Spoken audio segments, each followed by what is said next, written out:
Nous vous proposons un conte cruel, agrémenté d'une morale assez évidente. Une petite histoire très bien servie, et une véritable leçon de vie. La parure. Nouvelle littéraire de Guy de Maupassant. Très bonne lecture.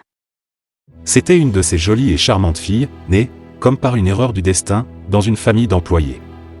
Elle n'avait pas de dot, pas d'espérance, aucun moyen d'être connue, comprise, aimée, épousée par un homme riche et distingué, et elle se laissa marier avec un petit commis du ministère de l'Instruction publique. Elle fut simple ne pouvant être parée, mais malheureuse comme une déclassée, car les femmes n'ont point de caste ni de race, leur beauté, leur grâce et leur charme leur servant de naissance et de famille. Leur finesse native, leur instinct d'élégance, leur souplesse d'esprit, sont leur seule hiérarchie, et font des filles du peuple les égales des plus grandes dames. Elle souffrait sans cesse, se sentant née pour toutes les délicatesses et tous les luxes. Elle souffrait de la pauvreté de son logement, de la misère des murs, de l'usure des sièges, de la laideur des étoffes. Toutes ces choses, dont une autre femme de sa caste ne se serait même pas aperçue, la torturaient et l'indignaient. La vue de la petite Bretonne qui faisait son humble ménage éveillait en elle des regrets désolés et des rêves éperdus. Elle songeait aux antichambres muettes, capitonnées avec des tentures orientales, éclairées par de hautes torchères de bronze, et aux deux grands valets en culottes courtes qui dorment dans les larges fauteuils, assoupis par la chaleur lourde du calorifère. Elle songeait aux grands salons vêtus de soie ancienne, aux meubles fins portant des bibelots inestimables, et aux petits salons coquets, parfumés, faits pour la causerie de 5 heures avec les amis les plus intimes, les hommes connus et recherchés dont toutes les femmes envient et désirent l'attention. Quand elle s'asseyait, pour dîner, devant la table ronde couverte d'une nappe de 3 jours, en face de son mari qui découvrait la soupière en déclarant d'un air enchanté. « Ah ! Le bon pot-au-feu. Je ne sais rien de meilleur que cela. » Elle songeait au dîner fin, aux argenteries reluisantes, aux tapisseries peuplant les murailles de personnages anciens et d'oiseaux étranges au milieu d'une forêt de féerie. Elle songeait aux plats exquis servis en des vaisselles merveilleuses, aux galanteries chuchotées et écoutées avec un sourire de sphinx, tout en mangeant la chair rose d'une truite ou des ailes de gélinotte. Elle n'avait pas de toilette, pas de bijoux, rien. Et elle n'aimait que cela, elle se sentait faite pour cela. Elle eut tant désiré plaire, être enviée, être séduisante et recherchée. Elle avait une amie riche, une camarade de couvent qu'elle ne voulait plus aller voir, tant elle souffrait en revenant. Et elle pleurait pendant des jours entiers, de chagrin, de regret, de désespoir et de détresse. Or, un soir, son mari rentra, l'air glorieux, et tenant à la main une large enveloppe. « Tiens, dit-il. Voici quelque chose pour toi. » Elle déchira vivement le papier et en tira une carte imprimée qui portait ces mots. Le ministre de l'Instruction publique et Madame Georges Ramponneau prient Monsieur et Madame Loisel de leur faire l'honneur de venir passer la soirée à l'hôtel du ministère, le lundi 18 janvier. Au lieu d'être ravie, comme l'espérait son mari, elle jeta avec dépit l'invitation sur la table, murmurant. « Que veux-tu que je fasse de cela ? » Mais, ma chérie, je pensais que tu serais contente. Tu ne sors jamais, et c'est une occasion, cela, une belle. J'ai eu une peine infinie à l'obtenir. Tout le monde en veut, c'est très recherché et on n'en donne pas beaucoup aux employés. Tu verras là, tout le monde officiel. Elle le regardait d'un œil irrité, et elle déclara avec impatience. « Que veux-tu que je me mette sur le dos pour aller là ? » Il n'y avait pas songé, il balbutia. « Mais la robe avec laquelle tu vas au théâtre. Elle me semble très bien à moi. » Il se tut, stupéfait, éperdu, en voyant que sa femme pleurait. 2 grosses larmes descendaient lentement des coins des yeux vers les coins de la bouche, il bégaya. « Qu'as-tu ? Qu'as-tu » Mais, par un effort violent, elle avait dompté sa peine et elle répondit d'une voix calme en essuyant ses joues humides. « Rien. Seulement je n'ai pas de toilette et par conséquent je ne peux aller à cette fête. Donne ta carte à quelques collègues dont la femme sera mieux nippée que moi. » Il était désolé. Il reprit.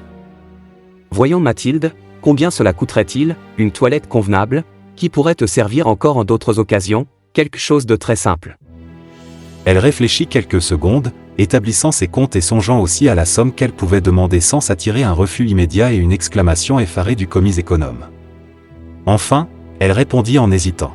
« Je ne sais pas au juste, mais il me semble qu'avec 400 francs je pourrais y arriver. » Il avait l'air un peu pâli, car il réservait juste cette somme pour acheter un fusil et s'offrir des parties de chasse, l'été suivant, dans la plaine de Nanterre, avec quelques amis qui allaient tirer des alouettes, par là, le dimanche. Il dit cependant. « Soit. Je te donne 400 francs. Mais tâche d'avoir une belle robe. Le jour de la fête approchait, et Madame Loisel semblait triste, inquiète, anxieuse. Sa toilette était prête cependant. Son mari lui dit un soir. Qu'as-tu? Voyons, tu es toute drôle depuis 3 jours. Et elle répondit. Cela m'ennuie de n'avoir pas un bijou, pas une pierre, rien à mettre sur moi. J'aurais l'air misère comme tout. J'aimerais presque mieux ne pas aller à cette soirée. Il reprit. Tu mettras des fleurs naturelles. C'est très chic en cette saison-ci. Pour 10 francs tu auras 2 ou 3 roses magnifiques. Elle n'était point convaincue. Non, il n'y a rien de plus humiliant que d'avoir l'air pauvre au milieu de femmes riches. Mais son mari s'écria. Que tu es bête! Va trouver ton amie Madame Forestier et demande-lui de te prêter des bijoux. Tu es bien assez lié avec elle pour faire cela. Elle poussa un cri de joie. C'est vrai? Je n'y avais point pensé. Le lendemain, elle se rendit chez son amie et lui conta sa détresse. Madame Forestier alla vers son armoire à glace, prit un large coffret, l'apporta, l'ouvrit, et dit à Madame Loisel. Choisis, ma chère. Elle vit d'abord des bracelets, puis un collier de perles, puis une croix vénitienne, or et pierreries, d'un admirable travail. Elle essayait les parures devant la glace, hésitait, ne pouvait se décider à les quitter, à les rendre. Elle demandait toujours. Tu n'as plus rien d'autre? Mais si. Cherche. Je ne sais pas ce qui peut te plaire.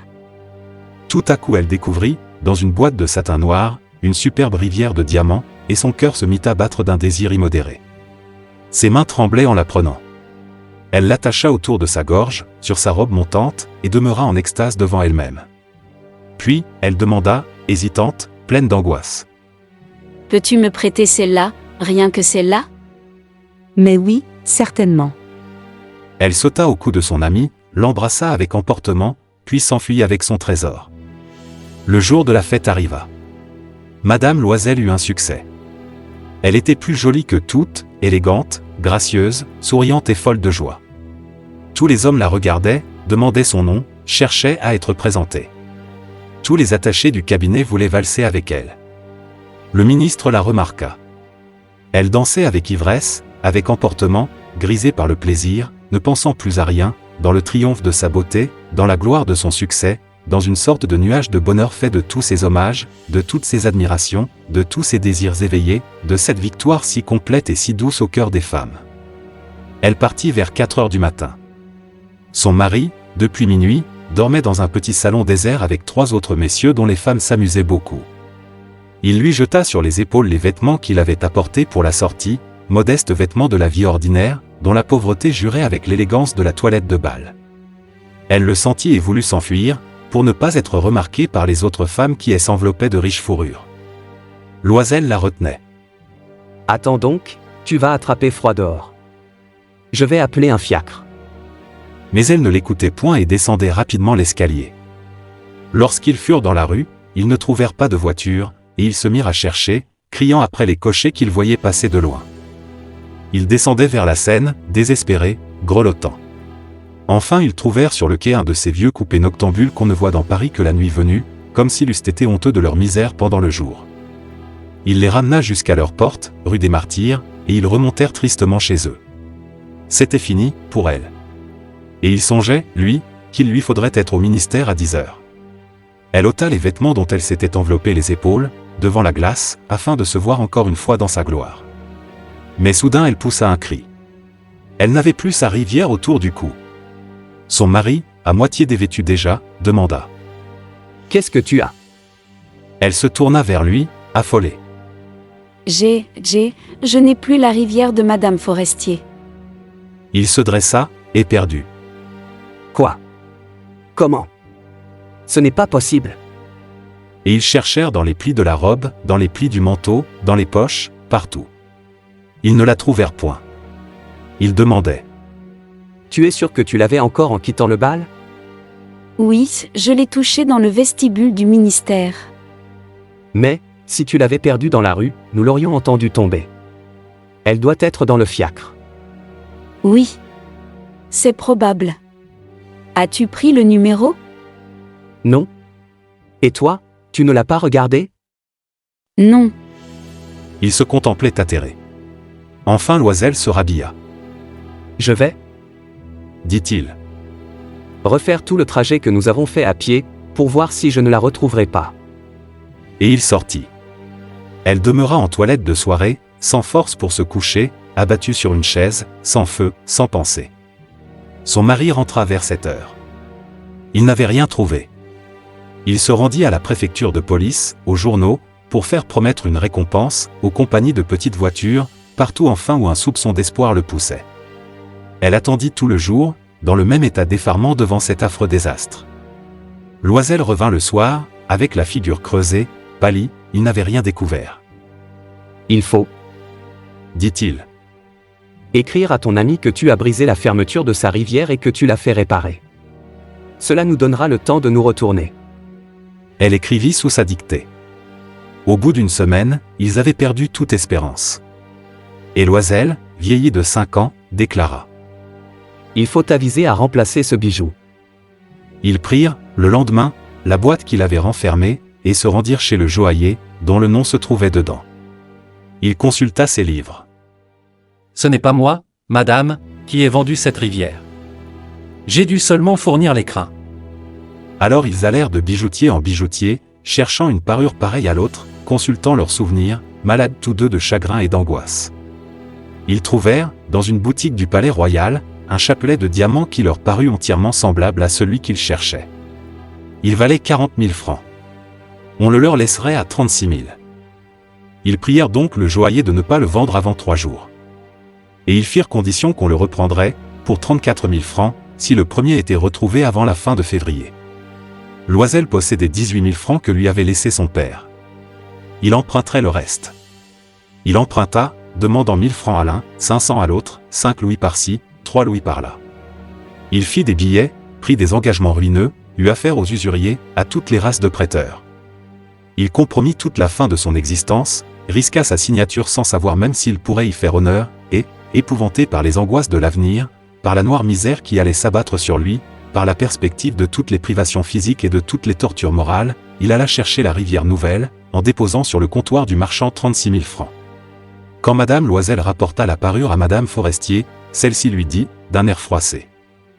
Tu aurais dû me la rendre plus tôt, car je pouvais en avoir besoin. Elle n'ouvrit pas l'écrin, ce que redoutait son ami. Si elle s'était aperçue de la substitution, qu'aurait-elle pensé? Qu'aurait-elle dit? Ne l'aurait-elle pas prise pour une voleuse? Madame Loisel connut la vie horrible des nécessiteux. Elle prit son parti d'ailleurs, tout d'un coup, héroïquement. Il fallait payer cette dette effroyable. Elle payerait. On renvoya la bonne, on changea de logement, on loua sous les toits une mansarde. Elle connut les gros travaux du ménage, les odieuses besognes de la cuisine. Elle lava la vaisselle, usant ses ongles roses sur les poteries grasses et le fond des casseroles. Elle savonna le linge sale, les chemises et les torchons qu'elle faisait sécher sur une corde, elle descendit à la rue chaque matin les ordures et monta l'eau, s'arrêtant à chaque étage pour souffler. Et, vêtue comme une femme du peuple, elle alla chez le fruitier, chez l'épicier, chez le boucher, le panier au bras, marchandant, injurié, défendant sou à sou son misérable argent. Il fallait chaque mois payer des billets, en renouveler d'autres, obtenir du temps. Le mari travaillait, le soir, à mettre au net les comptes d'un commerçant, et la nuit, souvent, il faisait de la copie à 5 sous la page. Et cette vie dura 10 ans. Au bout de 10 ans, ils avaient tout restitué, tout, avec le taux de l'usure et l'accumulation des intérêts superposés. Madame Loisel semblait vieille, maintenant. Elle était devenue la femme forte, et dure, et rude, des ménages pauvres. Mal peignée, avec les jupes de travers et les mains rouges, elle parlait haut, lavait à grande eau les planchers. Mais parfois, lorsque son mari était au bureau, elle s'asseyait auprès de la fenêtre, et elle songeait à cette soirée d'autrefois, à ce bal, où elle avait été si belle et si fêtée. Que serait-il arrivé si elle n'avait point perdu cette parure? Qui sait? Qui sait? Comme la vie est singulière, changeante. Comme il faut peu de choses pour vous perdre ou vous sauver. Or, un dimanche, comme elle était allée faire un tour aux Champs-Élysées pour se délasser des besognes de la semaine, elle aperçut tout à coup une femme qui promenait un enfant. C'était madame Forestier, toujours jeune, toujours belle, toujours séduisante. Madame Loisel se sentit émue. Allait-elle lui parler? Oui, certes. Et maintenant qu'elle avait payé, elle lui dirait tout. Pourquoi pas? Elle s'approcha. Bonjour, Jeanne. L'autre ne la reconnaissait point, s'étonnant d'être appelée ainsi familièrement par cette bourgeoise. Elle balbutia. Mais, madame. Je ne sais. Vous devez vous tromper. Non. Je suis Mathilde Loisel. Son ami poussa un cri. Oh, ma pauvre Mathilde. Comme tu es changée. Oui. J'ai eu des jours bien durs, depuis que je ne t'ai vue, et bien des misères. Et cela à cause de toi. De moi? Comment ça? Tu te rappelles bien cette rivière de diamants que tu m'as prêtée pour aller à la fête du ministère? Oui. Eh bien?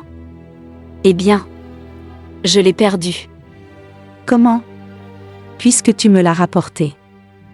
Je t'en ai rapporté une autre toute pareille. Et voilà 10 ans que nous la payons. Tu comprends que ça n'était pas aisé pour nous, qui n'avions rien. Enfin c'est fini, et je suis rudement contente. Madame Forestier s'était arrêtée. Tu dis que tu as acheté une rivière de diamants pour remplacer la mienne? Oui. Tu ne t'en étais pas aperçu, hein? Elles étaient bien pareilles. Et elle souriait d'une joie orgueilleuse et naïve. Madame Forestier, fort émue, lui prit les deux mains. Oh! Ma pauvre Mathilde! Mais la mienne était fausse. Elle valait au plus 500 francs. Fin.